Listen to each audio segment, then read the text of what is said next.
ఏది మనకి ఎప్పుడు ఎలా ప్రభావితం చేస్తుంది అనేది మనం గమనించట్లేదు కాబట్టి మనం రకరకాలుగా మారిపోతాం.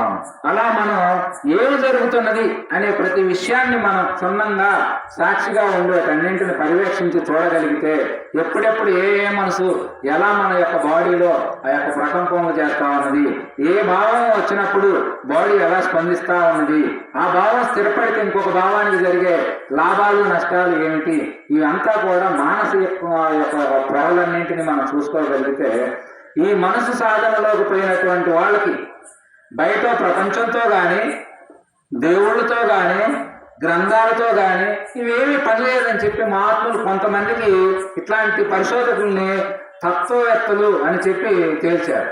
ఆ యొక్క తనలో ఉన్నటువంటి ఆత్మతత్వాన్ని మానసిక వ్యవస్థ మొత్తాన్ని అతను చూసుకోగలిగితే, ప్రతి విషయాన్ని అతను తరిచి చూడగలిగితే, నీకు అవన్నీ సంపూర్ణంగా అవగాహనలోకి వచ్చినట్లయితే, అవన్నీ నువ్వు దర్శించగలిగితే, అవన్నీ నీకు అర్థమైతే, అవన్నీ కూడా ఎట్లా పరిపాలన జరుగుతుంది, ఎట్లా అవన్నీ నువ్వు వాడుకుంటున్నాయి, వాటన్నిటి యొక్క అనుభూతులు ఏమిటి, ఇవన్నీ మనకు ఆ మనసుకు అదంతా మనకు తెలిస్తే, ఆ మనసుకు నువ్వు యజమానిగా మారితే, అప్పుడు నీవు అవన్నీ కూడా నీకు అనుకూలంగా ఉన్నట్లయితే, ఇవన్నీ తెలియకపోవటం వల్ల మనకి ఏం జరుగుతూ ఉంటుంది. మనం చెప్పుకున్న స్టోరీ అంతా ఏంటంటే, మన యొక్క అదుపు ఆజ్ఞలు అనేది, మన యొక్క భావజాలన్నీ, మన యొక్క ఇంద్రియాలన్నీ మనకు అదుపులో లేకపోవటం వల్ల ఎప్పుడు ఏది ఎలా పట్టుకోవాలో, ఎలా వదిలిపెట్టాలో, ఏది ఎలా చేయాలో అర్థం కావట్లేదయా. కానీ అవన్నీ మనకు తెలిసినట్లయితే జీవితం అనేది ఏమిటి తెలిసిన వారికి తెలియని వారికి తేడా ఏమిటంటే, ఇప్పుడు ఇక్కడ కూర్చున్న వీళ్ళైనా అక్కడున్న మీరైనా ఎవరైనా అదే ఆహారం తింటాను, అదే సుఖ దుఃఖాలను అనుభవిస్తాను, అదే అన్నీ జరుగుతున్నాయి. కానీ తెలిసిన వాడికి తెలియని వాళ్ళకి తేడా ఏమిటంటే, తెలిసిన వారు దానిని ఎప్పుడు ఎలా వినియోగించుకోవాలో, దుఃఖం వచ్చింది దుఃఖాన్ని ఆస్వాదించి అనుభవిస్తాం, కానీ దుఃఖ ఛాయల్ని మళ్ళీ వెంటనే అతను వదిలించుకోగలడు.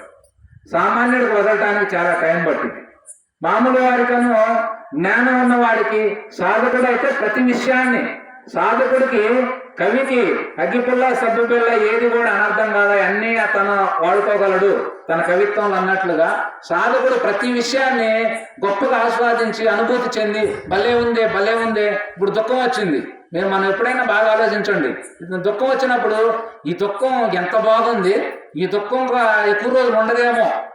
ఇది ఎందుకంటే సృష్టిలో ఏది శాశ్వతంగా లేదు కదా, కనపడేవన్నీ ఏదో ఒక రోజు మార్పు చెందుతూ ఉన్నాయి. మన చిన్నతనం నుంచి అనేక రకమైనటువంటి, మన వయసులో అనేక రకమైనటువంటి ప్రభావం అంతా అనేక కాలగమనంలో మార్పులు చెందుతా ఉన్నది. అట్లా ఈ దుఃఖం కూడా ఎక్కువసేపు ఉండదేమో, ఈ బాధ ఎక్కువ రోజులు ఉండదేమో అని నేను అనుకుంటే, అసలు ఆ దుఃఖాన్ని చాలా ప్రేమగా దగ్గరికి తీసుకొని దానితో సహచర్యం చేయాలనిపిస్తుంది. ఎందుకంటే అది ఉండదు కదా. ఏదైతే ఇప్పుడు మనం వినేటప్పుడు శ్రద్ధగా, అయ్యో కొద్దిసేపు ఉంటే మళ్ళీ మంచి మాటలు మనకు అందమేమో, మరి చెప్పే ప్రతి విషయాన్ని మనం ఒడిచిపట్టుకోకపోతే ఎట్లా, ఒడిచిపట్టుకున్న దాన్ని మనం సేవించకపోతే ఎట్లా, సేవించడం అంటే ఆచరించడం, మనం ఆచరించకపోతే మన జీవితాలు మరి ఉపయోగం ఏముంది, ఏదో వచ్చిన 2 గంటల సమయం గడపడం వల్ల ఉపయోగం ఏమిటి అనేది మనం కనుక అనుకోని దాని పట్ల శ్రద్ధ కలిగి ఉంటే, అసలు ఆ సబ్జెక్టు టైం తెలియదు, దానికి ఏం కాలాతీతంగా మనసు దాంట్లో పనిచేస్తూ ఉంటుంది, మొత్తం లోడ్ చేసుకున్న దాన్ని అవసరం వచ్చినప్పుడల్లా తీసుకొని మళ్ళీ వాడుకుంటా ఉంటుంది. మనసు అస్తంగాల్లో ఉన్న గొప్పతనం ఏమిటంటే, నువ్వు దృష్టి పెట్టినా వెనకపోయినా అది పనిచేస్తూ ఉంటుంది. మనం మాట్లాడే ప్రతి మాట మైకు ద్వారా ఇక్కడ వినపడ్డట్లుగా మన మనసు ఎదురుగా కూర్చొని వింటా ఉంటే, ఈ యొక్క వ్యక్తిలో ఉన్నటువంటి భావ ప్రకంపనలన్నీ ఆ వ్యక్తుల్లో ఉన్నటువంటి మానసిక వ్యవస్థని కదిలించి వాటిలో ఉన్నటువంటి మంచి భావాలను మేల్కొల్పి, అదంతా కూడా ఈ యొక్క సబ్జెక్ట్ అంతా అందులో ఈ మనసు అనే మెమరీలో ఫీడ్ చేసుకున్నప్పుడు అది తెలిసిన వ్యక్తి ఏం చేస్తాడంటే, సమయం వచ్చినప్పుడు దాన్ని ఎప్పుడు ఎలా వాడుకోవాలో వాడుకొని ఆ దుఃఖరసాన్ని కూడా ఆనందరసంగా, ఎందుకంటే సుఖము దుఃఖము 2 కలిపితేనే ఆనందం అని చెప్పి మహాత్ములు తేల్చారు. ఆనందం, సచ్చిదానందం ఇవన్నీ కూడా, ఆనందం అంటే ఏమిటంటే, ఆనందం అనేది ఆత్మ యొక్క స్వరూపం, ఆత్మ యొక్క అనుభూతి. అది ఆ ఆనందం అనేది ఈ సుఖ దుఃఖాలు 2 కూడా మనం చక్కగా అనుభవించడం అనేది తెలిసిన వాడికే ఆ ఆనందం దక్కుతుందయా.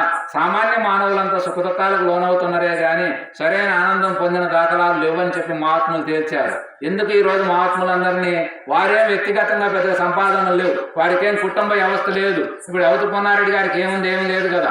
మనకున్న బంగ్లాలు, మనకున్నటువంటి సంసారిక విధానం, మనకున్నటువంటి దర్జా హోదాలు ఆయనకి ఏమి లేవు. మరి ఎందుకని ఆయన పేరు మీదే మనం పెట్టుకున్నాం, ఆయన పేరే ఎందుకు చెబుతున్నాం, ఆయన్నే ఎందుకు పూజిస్తున్నాం? వీటన్నింటి కారణం ఏమిటంటే మనందరం సుఖదుఖాల్లో ఉన్నాం, కానీ ఆయన ఆనందాన్ని పొందాడు. ఆనందం ఎప్పుడు కలిగిద్దంటే మనసు రహితమైనప్పుడు, అంటే మంచి చెడు రెండింటినీ సంపూర్ణంగా అర్థం చేసుకున్నప్పుడు, మంచి చెడుకు అతీతంగా జరిగినప్పుడు, మంచి చెడుకు అతీతమైనటువంటి ఆత్మస్థితిని, ఆత్మోన్నత స్థాయిని అందుకోగలిగిన వాడికి ఆ యొక్క ఆనందం కలిగిద్దయ్యా. సత్తు సిత్తు ఆనందం. సత్తు అంటే ప్రపంచికమైనటువంటి సుఖదుఖాలు, సిత్ అంటే ఆత్మ అనుభూతి కలిగేటువంటి ఈ రెండు తత్వాలను అర్థం చేసుకున్నటువంటి వాడే సచ్చిదానందమైనటువంటి పరమాత్మ స్వరూపాన్ని దర్శించగలడు. అలా దర్శించినటువంటి వాడికి అజారామరత్వం అంటే జనన మరణాలు లేని స్థాయి, అంటే దేహం అనేది మార్పు చెందుతుందే తప్ప అతను ఎప్పుడూ కూడా నేను దేహం అనే భావం నుంచి బయటకు వచ్చిండు. దేహాన్ని నడిపించే ఆత్మగా తను మారిండు. తను మారినప్పుడు తనకు అప్పుడు మరణం ఎక్కడ ఉంటుంది? నేను దేహం మన పుట్టిన దగ్గర నుంచి మన సాధన అంతా ఏమిటంటే మన మనసు, మన ప్రపంచం అంతా చెప్పేది నేనంటే ఈ శరీరం అని, నేనంటే ఈ శరీరం అని. ఈ శరీర భావాన్ని మనం పెంచి పోషించాము. లేదు శరీరం కాకపోయినా ఏదన్నా వస్తే, కోపం వస్తే అది నేనేనని, ద్వేషం వస్తే నేనేనని, రాగం వస్తే నేనేనని, అసూయలు కలిగితే నేనేనని, నిండైన ప్రేమ వస్తే నేనేనని, కామవాంఛలు వస్తే అవి నేనేనని ఎప్పటికప్పుడు ఆ మనసు ఆ యొక్క దేహాన్ని తట్టి లేపి వాడుకుంటాము. అలా వాడుకునే మనసుని అవి ఎప్పటికప్పుడు ఏ భావం వస్తే ఆ భావం నేనేననేది ప్రకటిస్తుంది. వాస్తవానికి ఏది మనం మరి? ఇప్పుడు కోపానికి ప్రేమకి అసలు సంబంధమే లేదు, కానీ నిండైన ప్రేమ వచ్చినప్పుడు మనం ఎంత ఆనంద స్వరూపంగా ముఖం అంతా వికసించిద్ది.